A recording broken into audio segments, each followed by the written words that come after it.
नमस्कार स्टूडेंट्स, एक बार फिर से आप सभी का हार्दिक स्वागत है, हार्दिक अभिनंदन है आपके अपने यूट्यूब चैनल साइकोलॉजी बाय राजकुमार सर पर। देखिए स्टूडेंट्स, हमने पिछली क्लास के अंदर हमने बात की थी शैशवावस्था की, और शैशवावस्था में हमने एक बच्चे के शारीरिक विकास को पढ़ा था।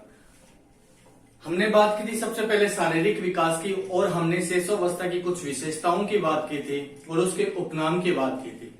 आज हम इस सेगमेंट को आगे बढ़ाते हुए आज हम बात करेंगे शैशवावस्था के सबसे पहले सामयिक विकास को। किसके?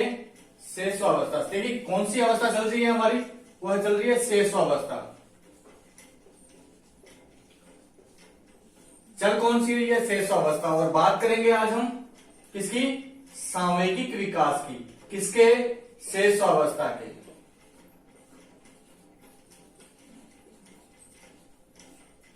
शैशवावस्था के सामयिक विकास की जब हम बात करते हैं, हम देखते हैं कि सामयिक विकास होता क्या है। देखिए सामयिक विकास का मतलब है संवेगों के विकास से। संवेग क्या होते हैं? जिन्हें हम इंग्लिश में क्या कहते हैं? इमोशन कहते हैं, जो लैटिन भाषा के इमोवेयर शब्द से बना है।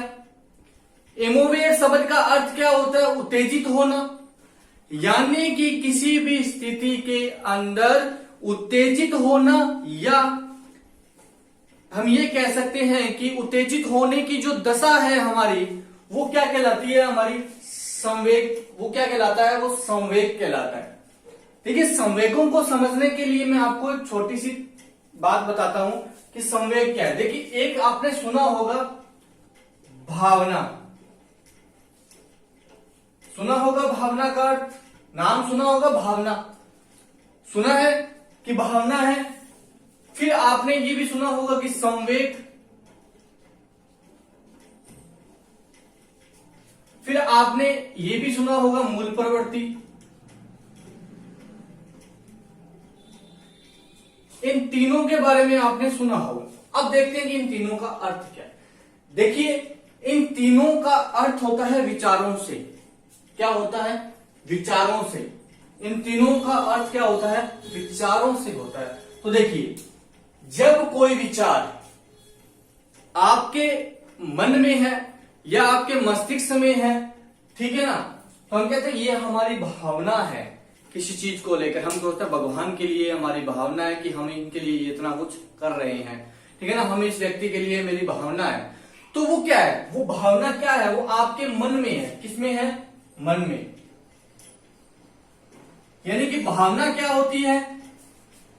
विचारों का आंतरिक रूप होती है। क्या होती है? विचारों का आंतरिक रूप। तो हम ये कह सकते हैं विचारों का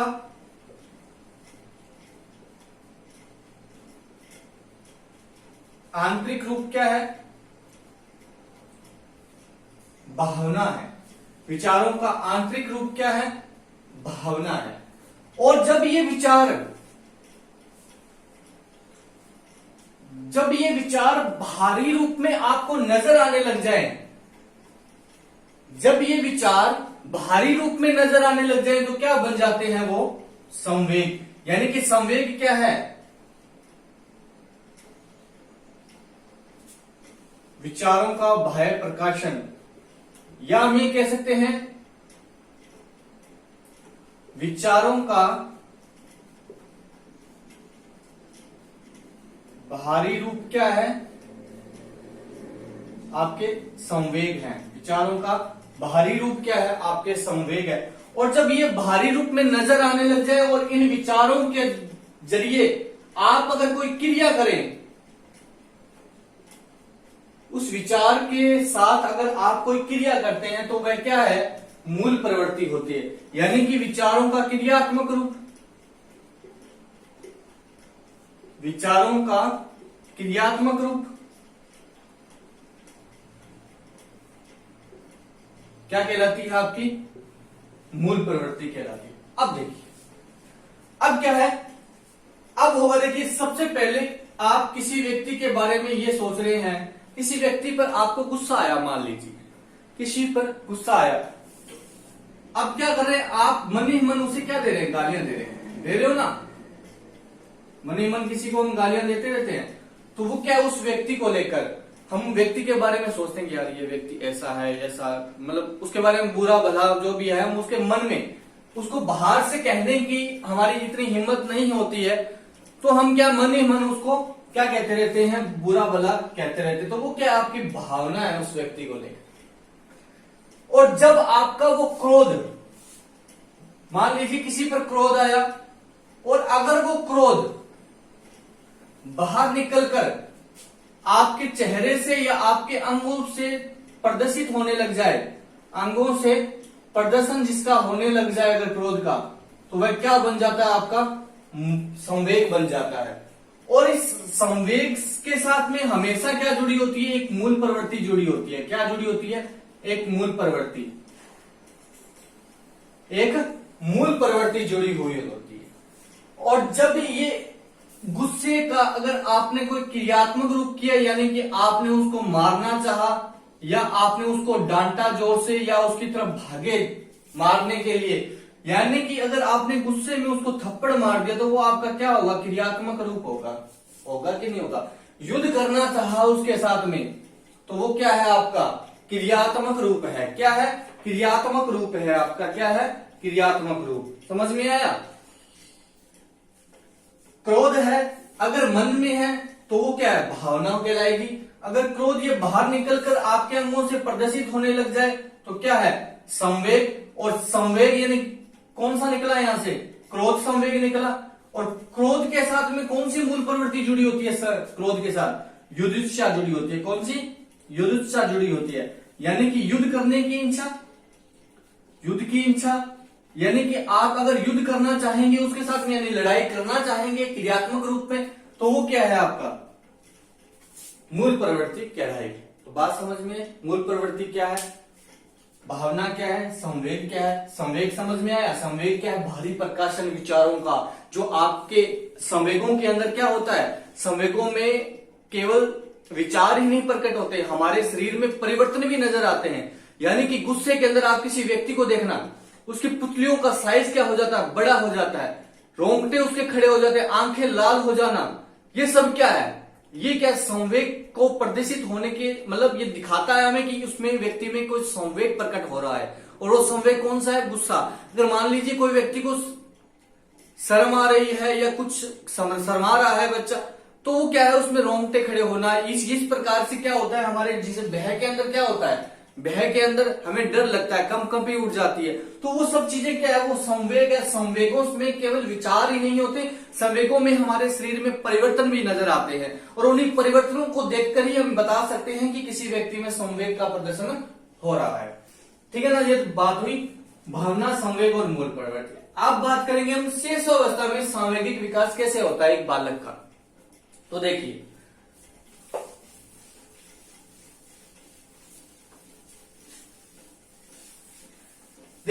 जब हम बात करते हैं शेषावस्था में सांवेगिक विकास की, तो देखिए जब हम शेषावस्था में सांवेगिक विकास की जब हम बात करते हैं तो हम देखते हैं कि हमसे पहला ही प्रश्न क्या पूछा जाता है कि जन्म के समय शिशु में कौन सा संवेग होता है, जन्म के समय आज शिशु में कौन सा संवेग होता है। तो हमारा प्रश्न ये क्या था कि जन्म के समय शिशु में कौन सा संवेग होता है, और आपका उत्तर क्या होगा वहां पे, जन्म के समय शिशु में कोई संवेग नहीं होता।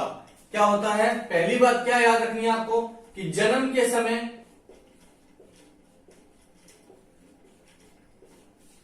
शिशु में संवेग नहीं होता। पहली बात तो आपको ये याद रखनी है। परंतु क्या है, परंतु ये भी कहा जाता है कुछ मनोवैज्ञानिकों के द्वारा कि जन्म के समय शिशु केवल एकमात्र संवेग का प्रदर्शन करता है, और वह संवेग कौन सा होता है, उत्तेजना होता है। क्या होता है, उत्तेजना। एकमात्र संवेग है जिसका क्या करता है, प्रदर्शन करता है। कौन, शिशु करता है। किस समय, जन्म के समय। जन्म के समय शिशु एकमात्र संवेग का प्रदर्शन करता है, वह संवेग कौन सा होता है आपका, उत्तेजना होता है। उत्तेजना से ही माना जाता है कि संवेगों का क्या होता है, निर्माण होता है। संवेगों का क्या होता है, निर्माण। यानी कि ये पहली अवस्था होती है हमारी संवेगों की। देखिए जब बच्चा जन्म लेता है ना, तो सबसे पहले उसको उत्तेजित किया जाता है। सबसे पहले बच्चा क्या, जब मां के गर्भ से जब बाहर आता है तो सबसे पहले उसमें किसी प्रकार की कोई हलचल उस शरीर में नहीं होती है। डॉक्टर क्या है,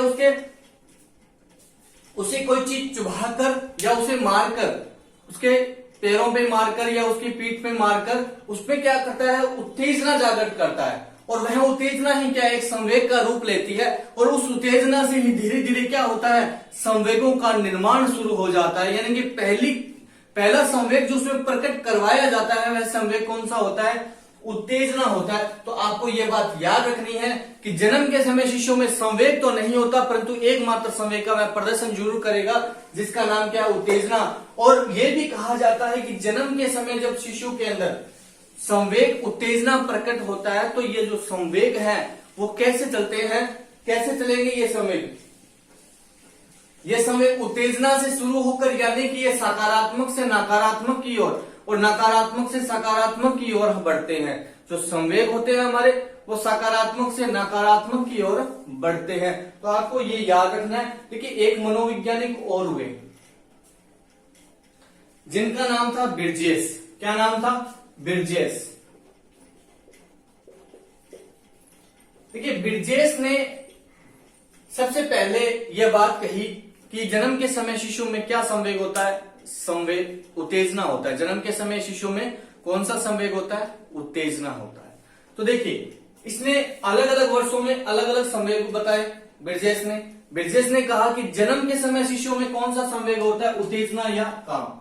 कौन सा होता है, उत्तेजना या हम इसे काम कहते हैं, ठीक है ना। पहले जन्म के समय पहला कौन सा है, जन्म के समय कौन सा संवेग होता है,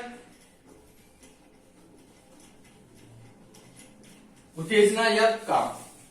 देखिए इसके बाद में इसने कहा कि 3 माह में, तीसरे माह में जो शिशु के अंदर संवेग प्रकट होते हैं वह संवेग कौन से होते हैं, हंसना व रोना।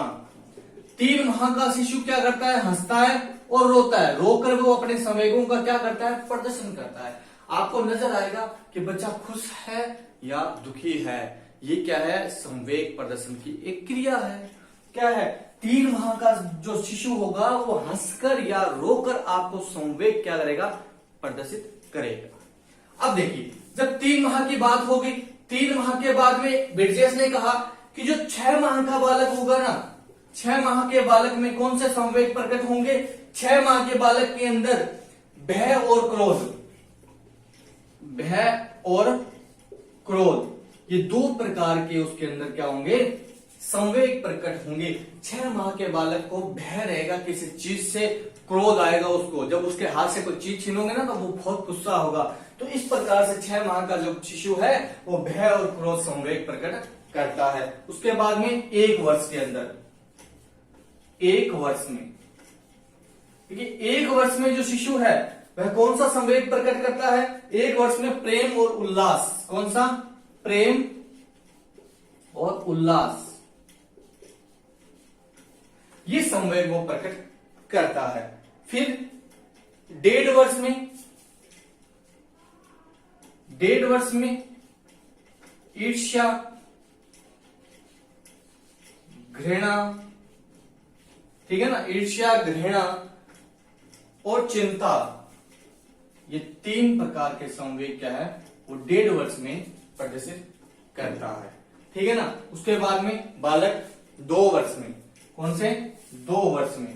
तो देखिए 2 वर्ष में जब शिशु के संवेगों की बात बिर्जेस ने कही तो इसने बताया, बिर्जेस के अनुसार 2 वर्ष में अन्य सभी संवेग क्या हो जाते हैं, विकसित हो जाते हैं। अन्य सभी संवेग क्या हो जाते हैं, विकसित हो जाते हैं। अब एक मनोवैज्ञानिक हुए जिनका नाम था सिगमंड फ्राइड। मनोविश्लेषणवाद का तो नाम आपने सुना होगा। मनोविश्लेषणवाद के अंदर सिगमंड फ्राइड ने काम, ठीक है ना, काम को महत्व माना। क्या माना, काम को महत्व दिया। उसी के अनुसार, यानी कि सिगमंड फ्राइड के अनुसार जन्म के समय शिशु के अंदर कौन सा संवेग पाया जाता है, यह प्रश्न बहुत बार पूछा गया। सिगमंड फ्राइड के अनुसार जन्म के समय कौन सा संवेग पाया जाता है? तो सिगमंड फ्राइड के अनुसार जन्म के समय संवेग पाया जाता है जिसे हम बोलते हैं काम। क्या बोलते हैं हम उसे? काम पाया जाता है। संवेग काम पैदा होता है। ठीक है ना। तो ये थी दो कुछ महत्वपूर्ण बातें सांवेगिक विकास की। ठीक है ना। क्या बात थी? सांवेगिक विकास की। तो ये आपको कुछ महत्वपूर्ण बातें याद रखनी है। सांवेगिक यानी विशेष अवस्था के अंदर सांवेगिक विकास जो होता है वो बिल्कुल क्या होता है? धीमी गति से होता है, यानी कि तीव्र गति से होता है, यानी कि इसे स्वर्ण काल कह सकते हैं हम। क्या कहते हैं हम इसे? संवेगों की दृष्टि से इसे स्वर्ण काल कहा जाता है, क्योंकि स्वर्ण काल का मतलब, क्योंकि इसी अवस्था से ही हमारे संवेग क्या हो जाते हैं? निर्माण होने शुरू हो जाते हैं, इसलिए इसे स्वर्ण काल कहा जाता है। स्वर्ण काल का मतलब जिस काल के अंदर सर्वाधिक संवेग विकसित होते हैं वह काल स्वर्ण काल कहलाता है। यानी कि शेष अवस्था के अंतर्गत ही हमारे संवेग क्या होते हैं? धीरे धीरे प्रदर्शित होना शुरू होते हैं। यानी कि इसके अंत तक जाते जाते हमारे अंदर लगभग सभी संवेग विकसित हो जाते हैं। इसीलिए इसे संवेगों का क्या कहा जाता है? स्वर्ण काल कहा जाता है। संवेगों की दृष्टि से जो स्वर्णकालिक अवस्था जो होती है वो कौन सी होती है? हमारी शेषावस्था। बात समझ में आई? शेषावस्था में संवेगिक विकास की इतनी महत्वपूर्ण बातें अगर आप याद रख लेते हैं तो परीक्षा के अंदर कोई भी प्रश्न आपका गलत नहीं होगा। इसके बाद अगर हम बात करें तो शेषावस्था में मानसिक विकास की। किसकी बात करें हम? शेषावस्था में मानसिक विकास की। तो देखिए, मानसिक विकास की जब मैं बात करूं, मानसिक विकास, तो मानसिक विकास का अर्थ क्या है? सबसे पहले तो आपको ये याद रखना चाहिए। शेषावस्था में मानसिक विकास का मतलब, मानसिक विकास का मतलब क्या होता है? मानसिक शक्तियों का बढ़ना। क्या होता है? मानसिक शक्तियों का बढ़ना। अब ये मानसिक शक्तियां होती कौन है सर जी? तो मानसिक शक्तियां कौन सी होती है? मानसिक शक्तियां आपकी होती है संवेदनशीलता। देखिए, ये आपकी सभी क्या है? जो मस्तिष्क से जुड़ी हुई शक्तियां होती है ना, जो भी हमारे मस्तिष्क के द्वारा बाहर निकलती है, जो मस्तिष्क से जुड़ी हुई होती है, वह सभी हमारी क्या कहलाती है? मानसिक शक्तियां कहलाती है। तो देखिए, मानसिक शक्तियों में सबसे पहले आती है संवेदनशीलता। क्या आती है? संवेदनशीलता, बुद्धि, कल्पना, चिंतन। ठीक है ना। कल्पना, चिंतन, प्रत्यक्षीकरण। क्या है? प्रत्यक्षीकरण। मैंने आपको बताया ना, संप्रत्यय के बाद में, संप्रत्यय के बाद में क्या होता है? संवेदना के बाद में क्या होता है? प्रत्यक्षीकरण होता है। संवेदना के बाद में क्या होता है? प्रत्यक्षीकरण होता है। और इसके अंदर हम प्रत्यय, प्रत्यय जिसको हम क्या बोलते हैं मनोविज्ञान में? संप्रत्यय बोलते हैं। ठीक है ना। बुद्धि, संप्रत्यय, कल्पना, चिंतन, तर्क, निर्णय, तर्क, निर्णय, ये सभी क्या है? हमारी मानसिक शक्तियां जो हमारे मस्तिष्क के द्वारा कार्य करती है। क्या करती है? मस्तिष्क के द्वारा कार्य करती है। ठीक है ना। जिन क्रियाओं में शारीरिक अंगों का यूज नहीं होता, जिसमें मस्तिष्क का सबसे सर्वाधिक उपयोग होता है, वह क्रियाएं क्या कहलाती है? आपकी मानसिक क्रियाएं कहलाती है, या मानसिक विकास के अंतर्गत आती है। ठीक है ना। तो देखिए, जब हम संवेदनशीलता की, जब हम मानसिक विकास की बात करते हैं, सबसे पहले हम जब एक शिशु के, तो शेषावस्था में बालक में मानसिक विकास किस तरह से नजर आता है, वो प्रश्न वहां से बनता है। देखिए, आपसे पूछा जाएगा कि 1 माह का बालक, आपको क्रिया दे दी जाएगी, क्रिया दे दी जाएगी और आपसे पूछा जाएगा बालक किस अवस्था के अंतर्गत है, या ये बालक किस वर्ष के अंतर्गत आता है। ठीक है ना। ये क्रिया कौन से वर्ष के अंदर होती है। तो आपसे इतना ही प्रश्न यहां से बनता है। तो देखिए, सबसे पहले हम बात करेंगे प्रथम माह में। सबसे पहले मैं बात करूंगा प्रथम माह में। तो देखिए, प्रथम माह की जब हम बात करते हैं, तो देखिए प्रथम माह में क्या होगा? प्रथम माह में उसे अगर भूख लगेगी, मानसिक क्रिया, मस्तिष्क कहेगा कि भूख लगी है बेटा। क्या लगी है? मस्तिष्क क्या कहेगा? भूख लगी है, प्यास लगी है, रो, चिल्ला, तुझे खाना तभी मिलेगा, ऐसे नहीं मिलने वाला। तो क्या करेगा? प्रथम माह का शिशु क्या करेगा? भूख लगने पर, भूख लगने पर, प्यास लगने पर,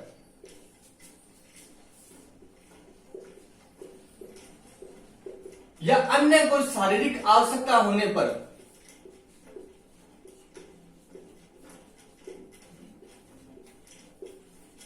शारीरिक आवश्यकता होने पर किस प्रकार अपनी मानसिक शक्तियों का प्रदर्शन करेगा, तो रोकर और चिल्लाकर करेगा। कैसे करेगा? आवश्यकता होने पर रोएगा वह चिल्लाएगा। क्योंकि प्रथम माह का बच्चा जो है बोलकर तो नहीं कह सकता कि मुझे भूख लगी है मुझे खाना दीजिए, मुझे प्यास लगी है मुझे पानी दीजिए, ऐसा तो नहीं कह सकता। वो रोएगा, चाहे उसे भूख लगी हो, चाहे वो उसे कोई भी पीड़ा का अनुभव होता हो, कोई भी शारीरिक पीड़ा हो, चाहे शारीरिक आवश्यकता हो, वह केवल और केवल कैसे अपनी मानसिक शक्तियों का प्रदर्शन करेगा? रोकर और चिल्लाकर। तो हम कह सकते हैं कि प्रथम माह में जो शिशु होता है वो अपनी मानसिक शक्तियों का प्रदर्शन कैसे करता है? रोकर और चिल्लाकर करता है, रोकर और चिल्लाकर करता है। उसके बाद मैं बात करूंगा 2 माह का। 2 माह का शिशु जो है, देखिए 2 माह का शिशु जो है ये सबसे पहले क्या करता है? ध्वनि की ओर आकर्षित होने लगता है। क्या है? ध्वनि की ओर आकर्षित है।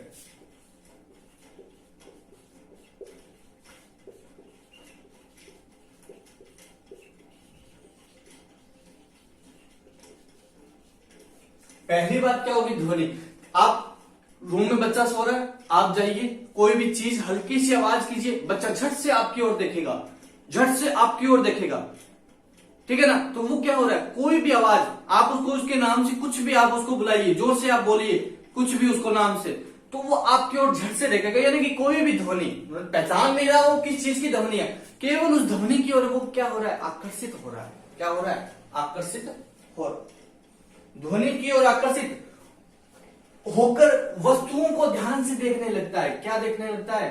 वस्तुओं को ध्यान से देखने लगता है, वस्तुओं को ध्यान से देखना। आप उसे किसी मार्केट में लेके जाइए, किसी भीड़ भाड़ वाली जगह पे लेके जाइए, कुछ भी अगर गुजरेगा वहां से, बाइक, ऑटो, रिक्शा, कार, बस, जो भी निकले, उसे गौर से देखेगा, उसे बहुत ही ध्यान से उस चीज को देखने की कोशिश वो करेगा। यानी कि 2 माह का जो बालक होगा, 2 महीने का, वो ध्वनि की ओर आकर्षित होगा और वस्तु को एकाग्रता से उस चीज को देखने की कोशिश करेगा। ठीक है ना? क्योंकि उसमें जिज्ञासा है, धीरे धीरे जिज्ञासा क्या हो रही है? प्रकट हो रही है, नई नई चीजें उसके सामने आ रही है, तो उनको देखने की इच्छा जो होगी ना, एक बालक के अंदर जागृत होगी बार बार। ठीक है ना? तो 2 माह का शिशु के अंदर 2 चीजें हैं, पहले ध्वनि की ओर आकर्षित और वस्तुओं को ध्यान से देखना। और क्या होगा? अगर उसके सामने उसका कोई प्रियजन यानी कि परिवार का कोई भी व्यक्ति जाएगा तो उसे देखकर क्या करेगा? स्माइल करेगा, मुस्कुराएगा, मुस्कुराने लगता है। क्या करने लगता है? मुस्कुराने लगता है। आप उसके सामने जाओगे, उसके माता पिता, दादा दादी, चाचा चाची, जो भी उसके सामने जाएंगे उनको देखकर वो मुस्कुराने लगेगा। ठीक है ना? तो ये क्रिया कब होने लगती है? 2 माह में। प्रथम माह में नहीं होती है ये। प्रथम माह में शिशु जो है वो केवल एकाग्र, एकदम चिंतन के साथ ऐसे सोया रहेगा, कुछ भी नहीं नजर आएगा, केवल उसको भूख लगेगी तो वो चिल्लाएगा और रोएगा, बस इतना ही क्रिया करेगा। परंतु 2 माह का बालक जो है वो ध्वनि के प्रति आकर्षित भी होने लग जाएगा और वस्तुओं को ध्यान से देखने भी लग जाएगा और अपने परिवार के लोगों के साथ शाम को देखकर, परिवार के लोगों को देखकर स्माइल भी या मुस्कुराने लगता है। फिर हम बात करेंगे 4थे माह में। 4थे माह में, अब देखिए 4थे माह में जब 4 महीने का जब शिशु हो जाता है तो 4 महीने का शिशु जो है वो क्या करता है? वस्तुओं को, अगर आपने उसको कोई वस्तु दी, वस्तुओं के देने पर उन्हें पकड़ने लगता है, उन्हें पकड़ने लगता है। यानी आप उसे कोई भी चीज उसे हाथ में दी, मारकर उसको हाथ में दिया तो झट से उसको पकड़ने की कोशिश करेगा। आपने उसे गोद में उठा कर, अगर आपके गले में कुछ है तो उसको भी झट से पकड़ने की, आपके बालों को पकड़ने की कोशिश करेगा, आपके कान को पकड़ने की कोशिश। कोई भी चीज उसके सामने आएगी उस चीज को पकड़ने की वो क्या करेगा? कोशिश करेगा और अनेक तरह की आवाजें निकालेगा, अनेक तरह की आवाज निकालता है। यानी कि आपको डेली ऐसा कुछ नजर आएगा कि बच्चा कुछ अलग कर रहा है, कुछ अलग आवाज निकाल रहा है। इस तरह का जो है क्रियाएं, वो क्रियाएं जो है वो आपको यहाँ इस अवस्था के अंदर नजर आने लगेगी 4थे माह के अंदर। ठीक है ना? उसके बाद में बात करेंगे हम छठे माह में। अब देखिए छठे माह में क्या होता है, जब बच्चा 6 महीने का हो गया तो वो क्या करेगा, सुनी हुई आवाज का अनुसरण करने लगेगा। सुनी हुई आवाज का अनुसरण,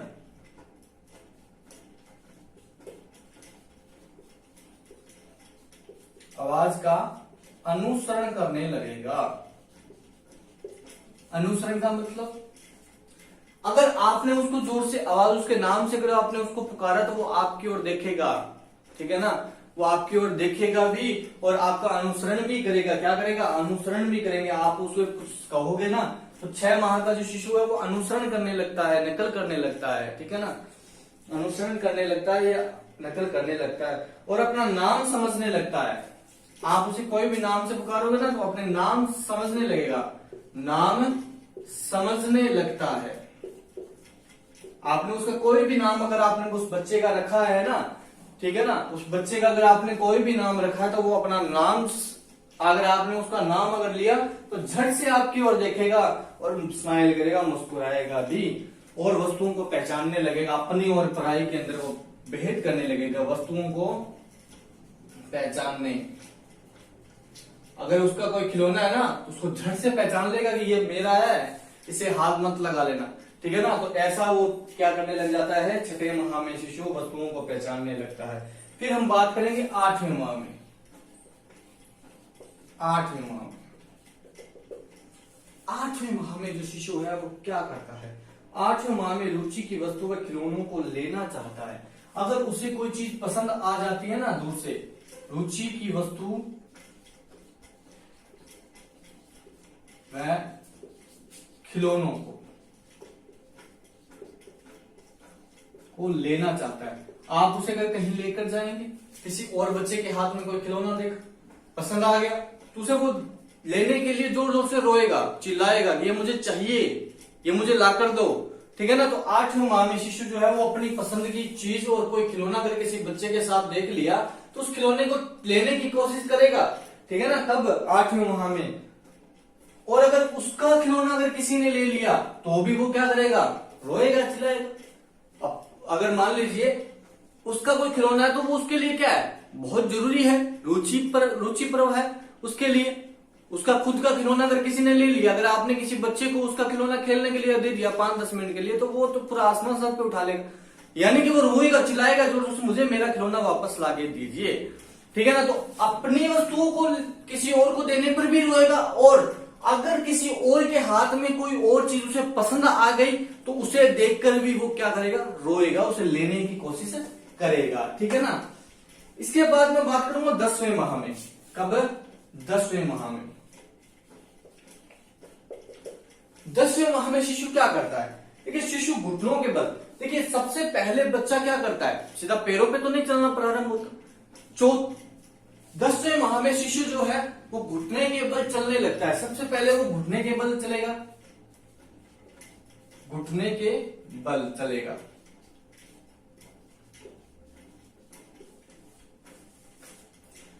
शिशु 10वें माह में क्या करता है, घुटने के बल चलना सीख जाता है। वस्तुओं को छूना व इधर उधर करना, तोड़ना फोड़ना, ये सब काम जो है वो करने। अगर मान लीजिए घुटने के बल चलने लगा तो उसकी जो माता है उसके लिए परेशानी का सबब बन जाएगा वो, ठीक है ना। अगर वो घुटने के बल भी चलने लगा तो उसकी माता के लिए वो एक परेशानी बन जाएगा। फिर वो रोकने से भी नहीं रुकने वाला कहीं पर भी, तो वो क्या करेगा, उसके सामने में कोई वस्तु आएगी उसे तोड़ेगा,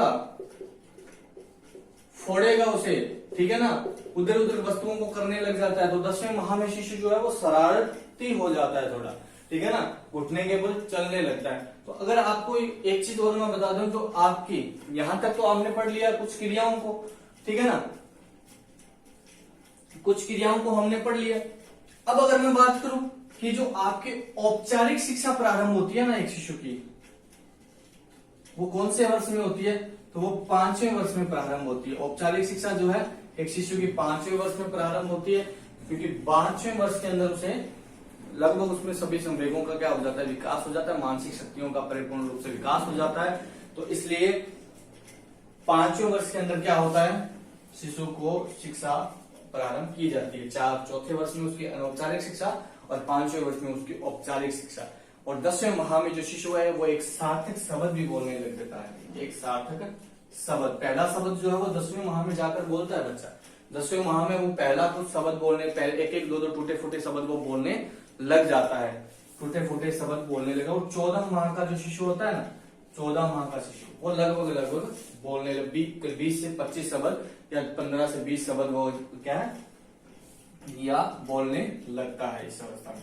और 20 माह का जो शिशु होता है वो लगभग एक वाक्य बोलने लगता है। क्या बोलने लग जाता है? एक वाक्य बोलने लगता है। ठीक है ना, तो ये बात भी आपको यहाँ पे याद रखनी है। तो आज की क्लास में हमने क्या पढ़ा? सबसे पहले सांवेगिक विकास पढ़ा, जिसके अंदर हमने पढ़ा कि एक जन्म के समय शिशु में संवेग तो नहीं होता, परंतु वो एक मात्र संवेग का प्रदर्शन करता है, जिसका नाम क्या है? उत्तेजना है। क्या है? उत्तेजना। और ब्रिजेश ने कुछ संवेगों के बारे में हमें बताया। और संवेगिक विकास इस अवस्था को श्रवण काल कहा जाता है संवेगों की दृष्टि से। फिर हमने पढ़ा मानसिक विकास। तो मानसिक विकास का मतलब मस्तिष्क से जुड़ी हुई सभी क्रियाएं हमारे मानसिक विकास के अंतर्गत आती है। और मस्तिष्क से जुड़ी हुई सभी मानसिक शक्तियों का किस प्रकार से प्रदर्शन करता है एक शिशु, वो हमने इनके अंदर पढ़ा। ठीक है ना, तो आज की क्लास में इतना ही। मिलते हैं अगली क्लास में एक नए बिंदु के साथ। तब तक के लिए जय हिंद, जय भारत।